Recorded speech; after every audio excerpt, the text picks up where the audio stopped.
السلام علیکم ناظرین، سیویئر ٹی وی کی ویڈیو پہ ایک بار پھر سے خوش آمدید۔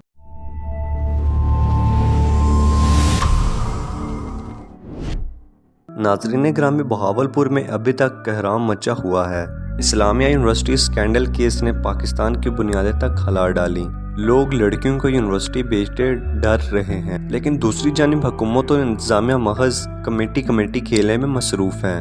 با اثر وفاقی وزیر کے بیٹے کو بچانے کے لیے پوری کی پوری ریاستی مشینری متحرک ہو چکی ہے۔ پولیس پر بدترین زور ڈالا جا رہا ہے کہ کیس کا رخ منشیات کی طرف موڑ دیں۔ چیف سیکیورٹی افیسر کے زیر حراست ہونے کے باوجود طالبات کی 3 اور ویڈیوز لیک کر دی گئی ہیں۔ ویڈیوز لیک کرنے کا واحد مقصد خوف و ہراس پھیلانا ہے تاکہ کوئی بھی اس منظم گروہوں کے خلاف کھل کر سامنے نہ آ سکے۔ وفاقی وزیر کے بیٹے کی ویڈیو تحقیقاتی اداروں کے پاس پہنچ چکی ہے، لیکن اس کے باوجود حکومت شفاف تحقیقات کرانے اور ملزمان کو کیفے کردار تک پہنچانے کی بجائے الٹا معاملے پر مٹی ڈالنے پر مصروف ہے۔ اسلامیہ یونیورسٹی کے وائس چانسلر نے اپنے تمام گرفتار ملازمین کو کلین چٹ دے دی ہے، اور ان کی رہونت اور تکبر ایسا ہے کہ وہ گزشتہ روز ایک بار بھی قائمہ کمیٹی کے اجلاس میں شریک نہیں ہوئے۔ دوسری جانب چیئرمین HEC کا کام ہی جامعات کی نگرانی کرنا ہے۔ وہ اس سارے معاملے کو مظلوم طالبات کی آڑ میں دبانے پر مصروف ہیں۔ مختار احمد کہتے ہیں کہ بچوں کا معاملہ ہے، میڈیا اس معاملے کو زیادہ کور نہ کرے۔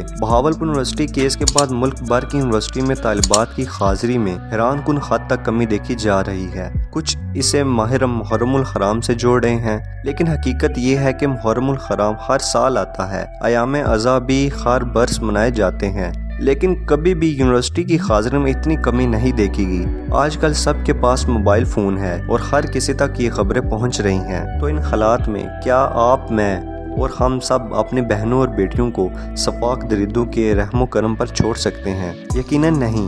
تو یہی وجہ ہے کہ کراچی سے خیبر تک تمام والدین اس وقت غم، صدمے، کرب اور افسوس کی صورتحال سے گزر رہے ہیں، اور طالبات بھی گھر پر بیٹھنے پر مجبور ہیں، کیونکہ برملا طور پر یہ کہا جانے لگا ہے کہ جب ایک یونیورسٹی کا یہ حال ہے تو پھر دوسری جامعات میں بھی یہ سب ہوتا ہوگا۔ دوستو، یہ تو تھی والدین کی صورتحال۔ اب اس پر بنائے جانے والی قائمہ کمیٹی کا حوال بھی سن لیں۔ وہاں بجائے اس کے کہ اس ایشو کے پہلو پر غور کیا جائے، لیکن الٹا ارکان آپس میں لڑنے جھگڑنے اور غیر متعلقہ باتیں کرنے میں مصروف ہیں۔ حکومت نے اس معاملے میں باریک کام یہ کیا ہے کہ پچھلے وائس چانسلر کی مدت ملازمین مکمل ہو گئی تو وہ معصوف پتلی گلی سے نکل گیا۔ اب انہوں نے راتوں رات نیا وائس چانسلر تعینات کر دیا اور یہ تعصب دینے کی کوشش کی ہے کہ حکومت نے اس واقعے کا نوٹس لیتے ہوئے VC کو گھر بھیج دیا۔ اب چونکہ نئے VC صاحب آئے ہیں، وہ معاملہ ٹھنڈے کرنے کی کوشش میں مگن ہیں۔ قائمہ کمیٹی اجلاس میں ان کا یہی موقف تھا کہ ان کی تو آج ہی تعیناتی ہوئی ہے۔ اب چونکہ وہ نئے ہیں، لہٰذا معاملہ دیکھیں گے، انکوائری کروائیں گے اور لوگوں سے بات کریں گے، اور پھر بریفنگ دینے کے بعد ہی کوئی بیان دے سکتے ہیں۔ یہ سارا تماشا اس معاملے کو رفع دفع کرنے اور ٹھنڈا کرنے کے لیے رچایا گیا ہے۔ پرانے وائس چانسلر نے ایک بار پھر قائمہ کمیٹی کو جوتے کی نوک پر رکھا اور اجلاس میں شریک نہیں ہوئے، جس پر کمیٹی نے ان کے وارنٹ جاری کرنے کا فیصلہ کیا۔ مخدوم سمیع الحسن گیلانی کی زیر نگرانی ہونے والے قائمہ کمیٹی کے اجلاس میں اسلامک یونیورسٹی کے نئے تعینات ہونے والے وائس چانسلر نے بھی کمیٹی میں آن لائن شرکت کی، جس میں صرف وہ ایک ہی گردان کرتے رہے کہ میں نے آج ہی چارج سنبھالا۔ کمیٹی نے جب پولیس کی نمائندگی سے متعلق سوال کیا تو پتہ چلا کہ پولیس کا کوئی افسر کمیٹی کے سامنے پیش نہیں ہوا، چنانچہ معاملہ اگلے اجلاس تک لٹکا دیا گیا اور اگلی میٹنگ میں DPO بہاولپور اور وائس چانسلر کو دوبارہ بلایا گیا۔ یونیورسٹی حکام کا اجلاس میں بہت ہی دلچسپ موقف تھا۔ پہلے کہا کہ ہم نے چیف سیکیورٹی افیسر اعجاز شاہ کو سسپینڈ کر دیا، تو بندہ ان سے پوچھے کہ جو شخص گرفتار ہے وہ تو ویسے ہی یونیورسٹی نہیں آ سکتا، چنانچہ آپ نے اسے معطل یا سسپینڈ کر کے کون سا تیر مار لیا؟